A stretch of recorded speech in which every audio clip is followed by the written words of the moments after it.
ଏବେ ଯେଉଁ ରେଟ୍ରେ ଗରମ ପଡ଼ୁଛି ସେ ତାକୁ କେବଳ ଗଛ ହିଁ ଆମକୁ ବଞ୍ଚେଇ ପାରିବ। ସେଥିପାଇଁ କିଛି ଗଛ ଆମ ଘର ଆଜି ଲଗା ହେଲା। ଆପଣମାନେ ଗଛ ଲଗେଇଲେ ନା ନାଇଁ? କ'ଣ କ'ଣ ଗଛ ଲଗା ହେଲା ଭିଡ଼ିଓଟି ଦେଖାଇଲେ ପୁରା ଜାଣିପାରିବେ। ସାଙ୍ଗମାନେ ମୋ ଫ୍ରେଶ୍ ମିନି ବ୍ଲଗ୍କୁ ସ୍ୱାଗତ କରୁଛି। ତାପରେ ସକାଳୁ ସକାଳୁ ପ୍ରଥମେ କିସ୍ତି ଭରି ଦେଇ ତାପରେ ବାସି କାମ ସାରି ଦେଇଥିଲି। ବାସନକୁସନ ଧୋଇକି ରଖିଦେଇଥିଲି। ତାପରେ ଦେଖିଲି ଘର କାମ ଷ୍ଟାର୍ଟ ହେଇଗଲା। ତାପରେ ଆମ୍ବୁଲ ତେନ୍ତୁଳି ସବୁ ଶୁଖେଇ ଦେଇଥିଲି। ଆଜି ଭଲ ଖରା କରିନଥିଲା କିନ୍ତୁ ଟିକେ ଦେଖେଇଦେଲେ ବି ଖରାପ ହେବନି ଜିନିଷ।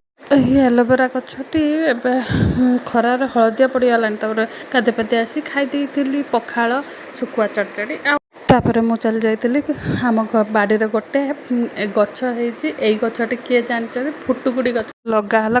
ଗୋଟେ କମଳା ଗଛ, ଗୋଟେ ଲିଚୁ ଗଛ, ଗୋଟେ ସପେଟା ଆଉ ଗୋଟେ ଜାମୁରୋଳି ଗଛ। ଏଇ ଗଛ ଗୁଡ଼ିକ ଛାଇ ଦେବା ସହ ଫଳ ବି ଦେବେ ଆଉ ଅକ୍ସିଜେନ ବି। ଘରେ ଗୋଟେ ଗୋଟେ ଗଛ ଦେଖିଲେ ବହୁତ ଖୁସି ଲାଗେ ନା। ଏହି ପତ୍ରଟି ତାହାକୁ କୁମିଦ ଗରୁଡ଼ କୁହନ୍ତି। ତାକୁ ଦଳିକି ଆଣିକି ଚିନି ଟିକେ ମିଶେଇକି ପିଲାକୁ ଖାଇତେ ଦେଇଦେଲେ ପେଟର ସମସ୍ୟା ଭଲ ହେଇ। ହଁ, ଆମ ବାଡ଼ିରେ ଗୋଟେ ଅଁଳା କୋଳି ଗଛ ହେଇଛି, ପ୍ରବଳ ଧରିଛି। ତାକୁ ତୋଳି ଆଣିକି ମୁଁ କିଛି ଲୁଣ ପାଣିରେ ପକାଇବା ପାଇଁ ତୋଳି ଆଣିଥିଲି। ଏହି କୋଳି କେହି ଖାଇଛନ୍ତି ନା ଦେଖିଛନ୍ତି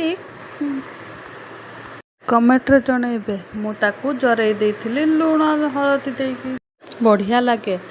ମୁଁ ତାପରେ ଚାଲି ଯାଇଥିଲି ଲଞ୍ଚ କରିବା ପାଇଁ। ଲଞ୍ଚରେ ଥିଲା ଭାତ, ଏଟା ଅରିଆଳି ମାଛର ଚଡ଼ଚଡ଼ି, ଏଟା ଅଣ୍ଡା ମସଲା ଓ ଶାଗ ଖରଡ଼ା। ତାପରେ ଖାଇ ଦେଇଥିଲେ ସମସ୍ତେ। ରାତି ଖାଇବା ବାହାରୁ ଅର୍ଡ଼ର ହେଇଥିଲା। ମୁଢ଼ି ଜଳଖିଆ ଆଉ ଆଳୁ କଷା ହେଇଥିଲା।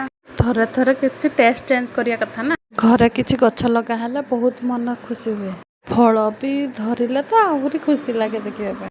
ଏହି ଦୁନିଆରେ ଗଛ ସର୍ଟ ବୋଲିକି ସେଇଥିପାଇଁ ଗରମ ଏତେ ପ୍ରଭାବ ପଡ଼ୁଛି। ସମସ୍ତେ ଗଛ ଲଗାନ୍ତୁ।